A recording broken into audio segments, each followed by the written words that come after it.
Press TV, Turkey has continued its military build-up inside northern Syria, dispatching 6 more tanks under the pretext of fighting Daesh terrorists and Kurdish militants. They've joined 50 tanks, armoured vehicles and some 400 troops already on the ground. Syria has condemned the Turkish intervention as a breach of its sovereignty. Turkish police have detained three former diplomats over links to the failed coup on July 15th. The detainees include Gökhan Balik, an advisor to US-based Turkish opposition figure Fethullah Gulen, who was accused by Ankara of masterminding the coup. Balik was also the chief foreign policy advisor to former President Abdullah Gül. Taliban militants have overrun an area in eastern Afghanistan, killing and wounding dozens of police officers and soldiers. The violence occurred as the militants took control of the Jani Khail district in Paktia province.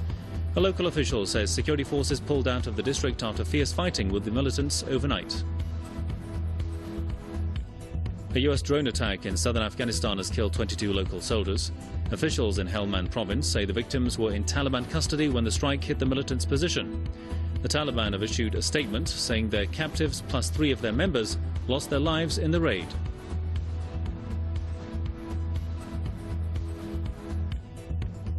Kashmir's leading pro-independence party has called for an immediate release of its leader after he was detained for violating the terms of his house arrest. Mirwais Umar Farouk was taken into custody on charges of trying to lead an anti-India march after the recent killings of civilians in Kashmir.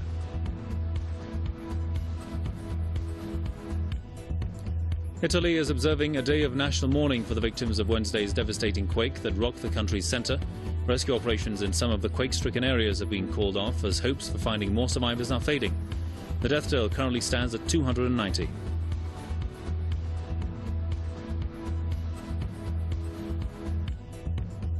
A video has emerged apparently showing the beginning of a chase that ended with US police fatally shooting a deaf driver about 2 weeks ago. Daniel Harris from Charlotte, North Carolina, was shot during a traffic stop on the 18th of August.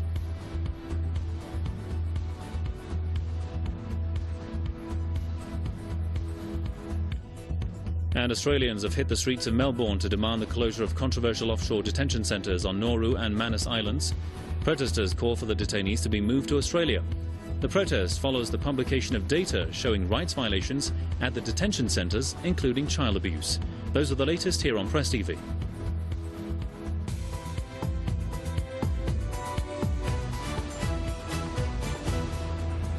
In Mississippi, a 46-year-old man is charged with murdering 2 Roman Catholic nuns.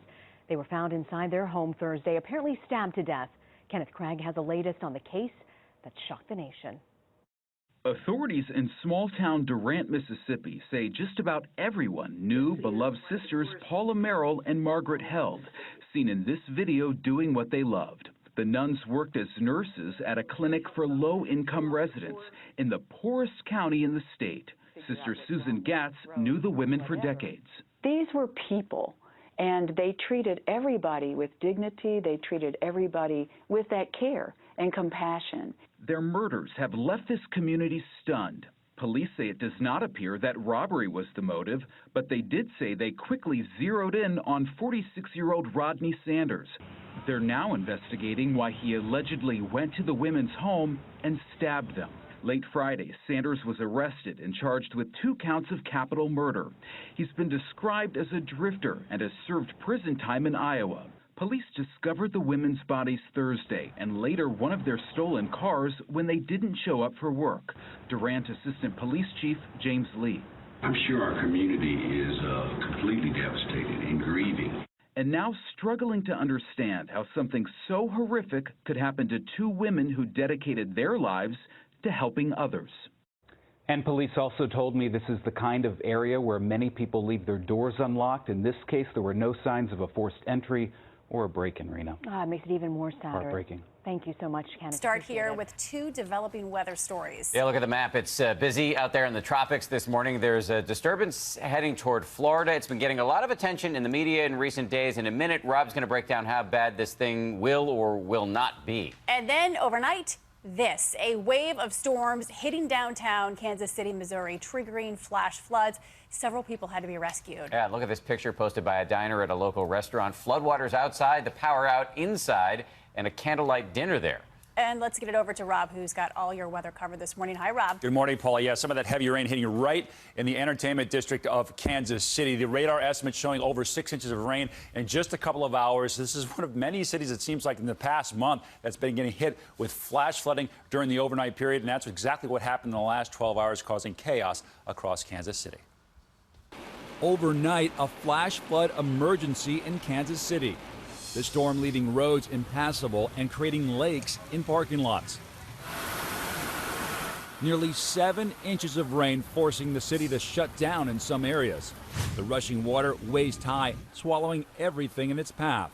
The floods wreaking havoc on these cars on the street and in underground parking lots. This creek taking over by roaring rapids and rising over 10 feet in just 1 hour. This is downtown KC right now. Police keeping busy overnight rescuing stranded residents, some even from the roofs of their cars. Torrential downpours also drenching Indiana. Fast-moving thunderstorms dumping an inch of rain in just 30 minutes. And in Iowa, the city of Elkader experiencing near-record river flooding after heavy rains drenched that region.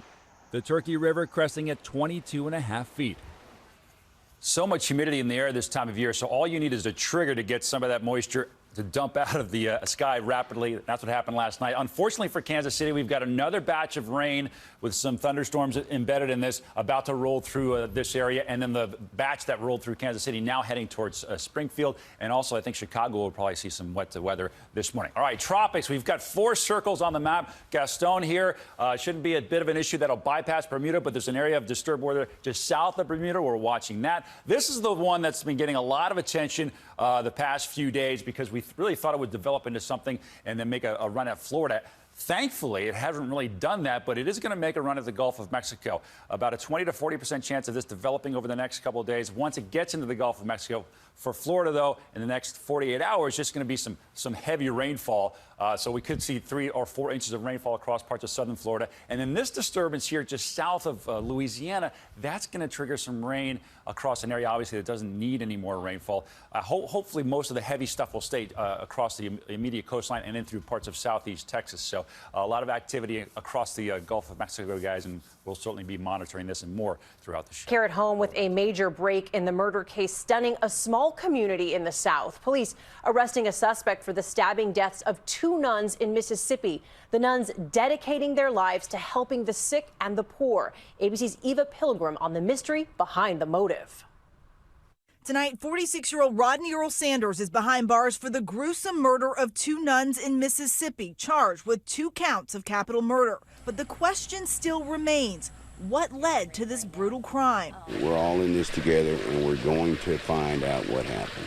Sister Margaret Held and Sister Paula Merrill were found murdered in their home Thursday, their car found a mile away. Margaret Held's sister saying she is devastated. I know they fought. I know they fought. And the saddest part is they would have given him anything. And they had nothing. Sanders, just released from prison last December, has a criminal history that spans 3 decades, including felony DUI and armed robberies. Still questions on a link to the nuns. According to staff at the clinic where they worked, he wasn't a patient and didn't attend the small church where the nuns led Bible study for years. The 2 nuns seen here in a ministerial video. We just see patients and do what needs to be done. We're both nurse practitioners. For more than 30 years, they've tirelessly served their community, one of the poorest in the country.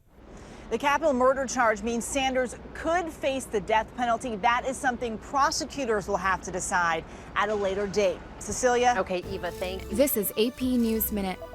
The bodies of 35 people killed in the earthquake in central Italy were taken to a small cemetery in a mountain town on Saturday. At least 290 people were killed in the quake, but the death toll could rise as recovery efforts continue. Syrian rebels who were evacuated from the Damascus suburb of Daraya arrived in Idlib as part of a deal struck with the Syrian government. The deal dictates around 700 rebels will be allowed safe exit from Daraya, while some 4,000 civilians will be taken temporarily to to a shelter south of the suburb.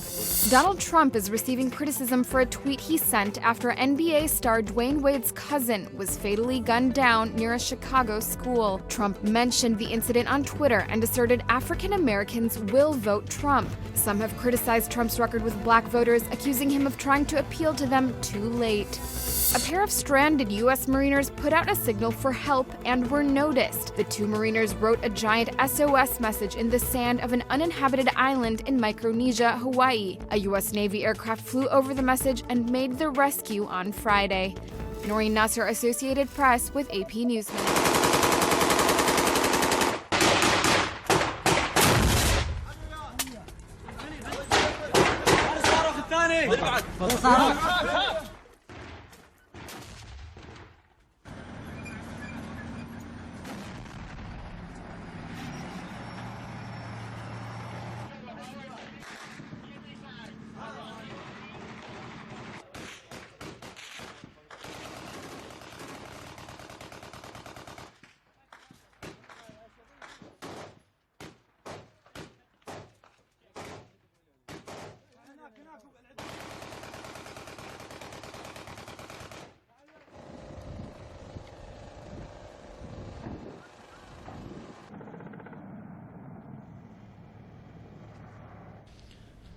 From the Executive Intelligence Review, Bill Jones joins us now from Leesburg, Virginia. Sir, welcome to the program. Where will this bombing in the town of Jizre lead the already convoluted situation between Ankara and the Kurds in the southeast? Well, obviously, Turkey is faced with a two-pronged attack here. They have the traditional problem with the Kurds and Kurdish terrorism in the country, particular parts of the southwest. But more specifically now, they've also been attacked by ISIL or Daesh, so that they have a two-pronged strategy they have to deal with in dealing with these two threats. I don't think because the government has taken the position that they would now join in the war against terror against the ISIL extremists, also in Syria. I don't think they're going to drop by any means their concern with the PKK and the attacks, and I think they will proceed as strongly against this act as they would at any other time. But they've got a difficult row to hoe because they now have a two-pronged enemy that they have to deal with. And many observers and critics of Turkey have stated that this approach that Ankara is advocating towards both the Kurds and the Daesh in Syria along its border will further threaten the security of Turkey. Do you see it in that light as well? Well, I think the security of Turkey is already threatened. I think they have taken steps to make Turkey more secure. Turkey was very unsecure when they had a near fight with Russia. That has been resolved. They're also trying to mend bridges with the U.S. So in one sense, their geostrategic situation today is probably better than it was like 1 month ago. However, all the nations, including Turkey, are threatened by Daesh, which is why you have something of a coalition among different parties to deal with that. On the Kurdish issue, this is solely a Turkish problem in terms of the internal situation. And while they're not interested in allowing the fighting in Syria to lead to the establishment of a Turkish state, something that I don't think any of the allies have supported at this point, they have to find a way of dealing with their own internal population. I think they've been a little bit too rough-handed in terms of the political measures taken against the legitimate Kurdish parties in Turkey. And I would hope and I would think it would be necessary to have some kind of a change so that the Kurds who are living in Turkey feel themselves as a part of the Turkish state. Right now they don't. And Turkey's only response at the moment is to react to it militarily. Thank you very much. From the Executive Intelligence Review, Mr. Bill Jones joining us here on Press TV's Top 5.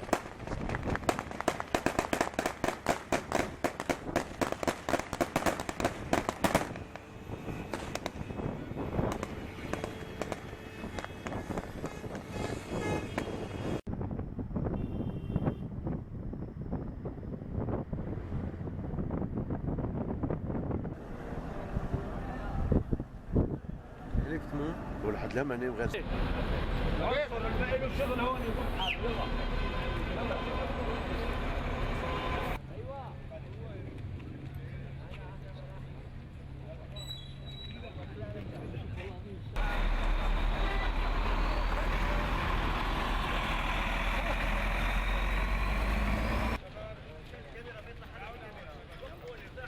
يلا يا شباب.